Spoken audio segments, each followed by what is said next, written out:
In this session, we are going to cover about rest of the advanced recording options. Now let's start with the code generation. So here the code generation basically contains two options, correlation scan and async scan. So correlation scan is nothing but it will automatically generate any advanced dynamic parameters the script has. It will automatically handle them. So we don't need to worry about at this moment about the correlation scan because it is a more advanced option. And the next thing is async scan. Okay, before looking at this, let us understand something like synchronous request and asynchronous request.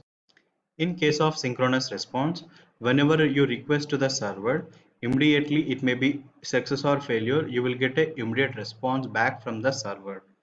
But in case of asynchronous request, you will first immediately notified by the server says I have received your request, and after some time when processing completes on the server side, it will send back another response back to you says this is the actual response. So this is the synchronous and asynchronous difference. Let's look at what does it mean. The synchronous scan is nothing but it will generate some of the options for your this is related to generating the request for your asynchronous request. So we don't need to worry about it at this moment. We will also look at in our further session we will look at using some examples. And the next option available with the code generation advanced recording option is correlations and configurations. So in correlation configurations, we have several options here. So the very first one is rules scan, record scan, replay scan. So these options will be applied. If we select these options will be helpful if you want to complete some of the automatic correlation activity. Okay, and the next option that we have is record replay scan configuration. So whenever you try to do automatic correlation, it will decide based on your selection here. If you say automatic correlation should generate WebRich Save Paramex, if you select this, it will generate correlation using WebRich Save Paramex. And if you select this WebRich Save Param rejects, automatic correlation will generate using WebRich Save Param rejects expression. So we don't need to worry about this moment. We will look at more about this will come under as part of correlation concepts, so we don't need to worry about it and we can ignore. And record scan configuration, so this will also one part of generating the automatic correlation, and this is also part of automatic correlation. So these options will come as part of the correlation, so we will look at whenever we are doing the automatic correlation. And the next one is rules. So these rules are some of the contents which are already defined by the load runner to complete automatic correlations. So it may be load runner has some internal mechanism to generate automatically by default some correlation activity using the internal correlation mechanism. So this also we don't need to worry about it because this relates to automatic correlation concepts. And next look at HTTP properties advanced. Okay, the very first one says reset context for each iteration. So this option will instruct the Vuegen to reset context for every action whenever it requests to server. So we don't need to worry about this. By default, it will automatically perform that option. And this second option is generate WebRich find function for page titles. So let's say we are trying to navigate to an application. If you by default, if you select that particular option to generate WebRich find, so it will take the page title as a validation check for this page. Okay, let's get back to this. So and add comment to script HTTP errors while recording, and it will generate some comments whenever if it sees any HTTP errors while recording. And support character set, so we don't need to worry about it. It may be generating in UTF and EUCJP, so we don't need to worry. By default it will generate UTF-8 and a parameterized server name. So if we select this option, let's get back to the script. If you select this option, so we are seeing that actual server name is demo.catalan.com. It will generate demo.autocatalon.com as a parameter by default. So we don't need to explicitly parameterize it. We will see what is a parameter in our next classes.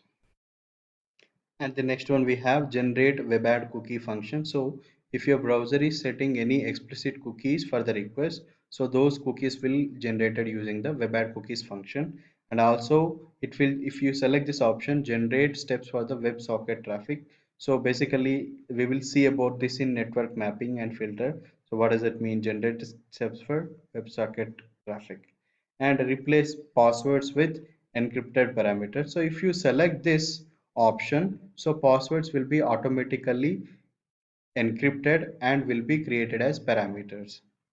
And the next one is generate steps with missing responses. Sometimes for all the requests we may not get the response from the server. So if you select this, though server is not responding, or though server is not giving back any response for any particular request, so if you select this option, those kind of requests will also be generated as part of your script. And generate API calls for specific HTTPS code. So this will says about, for example, if you would like to only generate script for, let's say, some particular HTTP response for it may be 200 or 300 or 400. So if you want to generate the request for those any specific response codes or any specific status code, so that will also be generated as part of, if you select this particular option. And a proxy recording, so we don't need to bother about it. So this related to, if you want, use your load runner to set as a proxy for any external application. And the next options we have recording schemas. There is nothing but headers, content types, and resources. And if you want to use any explicit headers while you are recording, so you can set all of them using the headers option. And if you want to set any specific content types, you can use this option. By default we don't need to use any of them. Load runner will automatically take care of some of the important headers. And the non-resources, if you do not want to record, if you do not want to work on any of the non-HTML resources, those can be controlled. Or if you want to select only one type of request, one type of non-HTML resources to be recorded as part of your request, so those you can explicitly declare here by clicking on you can select what is the content type for it. May be application slash JSON or application slash XML or doc, so you can explicitly mention. So as of now we don't need to worry about them. And the next important thing is mapping and filtering. So here in mapping and filtering we have three different type of options. And we have something like network level server mapping for, and we have some of the exclusions. Let's look at what are they. Okay, let's start with first capture level. So here in capture level we have three options: socket level data, VNet level data, and both together, VNet and socket. Okay, so whenever you're trying to deal with internet applications, Internet Explorer based application, let's say you're using Internet Explorer browser, so VNet is a default interface to communicate with the network. And if you're taking other browsers like Firefox or Chrome, so defaultly communication channel goes through the socket level communication. But if you, the best option is to select socket level and VNet level, because if you are uncertain the level of communication the browser makes, just you go and select socket level and VNet level of data communication. Okay, and the next option is network level server address mapping for. This option is only if you want to generate requests for any kind of specific servers that you want to add as part of request. So this is only for include only servers, and this is if you want to add some of the servers to be skipped.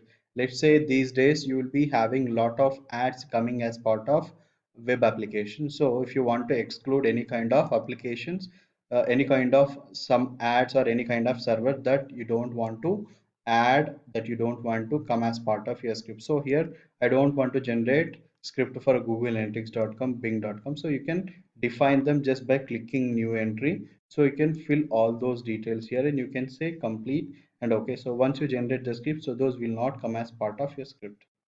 Okay, so this is nothing but we call it as a traffic filtering.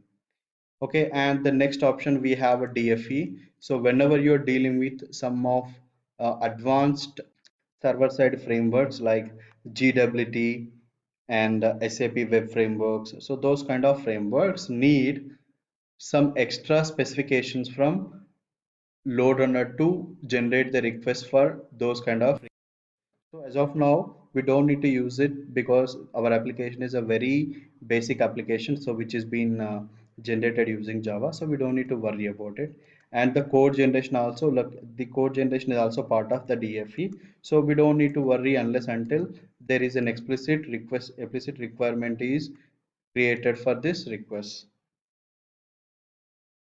So these are the various options that we look at while recording any web applications using the web HTML protocol.